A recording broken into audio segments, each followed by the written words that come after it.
eyenzekayo, umntanam wabethwa esikolweni ngabantwana abayi-6 bempakanyela eUviwe kwakunge-24 ka-Okthobha.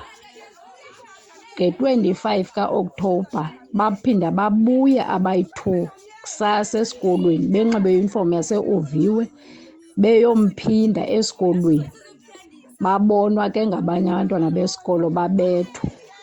Uprinsipali zange abe nanto ke ayithethayo, wasuka wathi yena akayazi into yoba makathini na because yaqala udibana nekheyisi enje.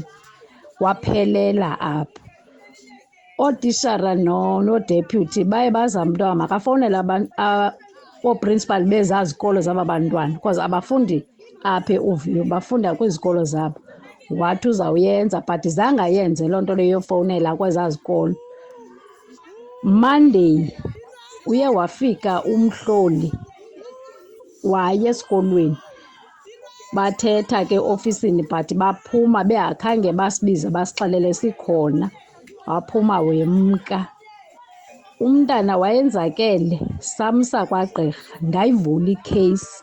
Okokuqala ikheyisi number zange ndiyifumane ngalaa Friday ndandivula ngayo ikheyisi. Monday ndaya e-police station ndayobuza uba ithini na into yekheyisi number.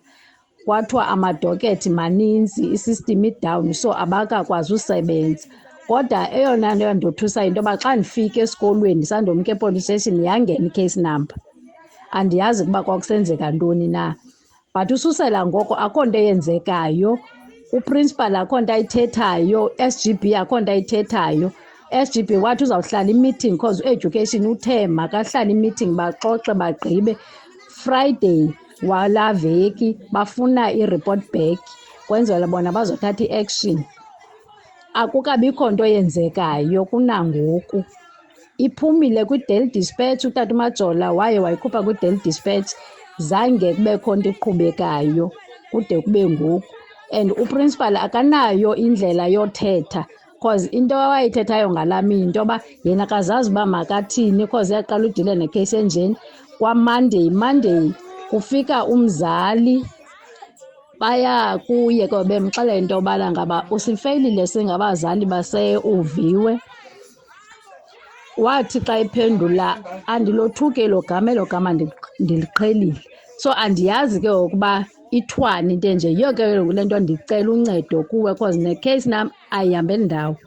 Kwase-police station akho nto ndiyifumana. Oko ndandigqibele ngoko ndandivule ikheyisi. Umntana wathatha istatement kwaphelela apho. Nangoku bendiyilapha kuJanuary ndayova uba ithini na into. Kwathiwa umntu ophethe ikheyisi akekho, ukwi-training eCape Town, uzawubuya nge-month end ka-April. So wathi ke ngoku sisi wayekhona ngelaa xesha uzandinceda akhangele atshekishe laa docket. Then wayithatha inamba yam wathi uzandifowunela. Akakandifowuneli naye kunangoku. But abantwana bona bayaqhubeka bayafunda basesikolweni.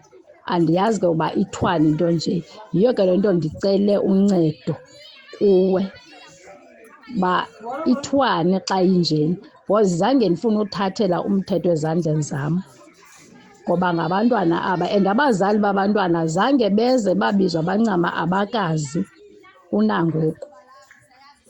Andiyazi ke ngoku bhuti uba ithwani into enjeni because uncedo lona ndiyalidinga.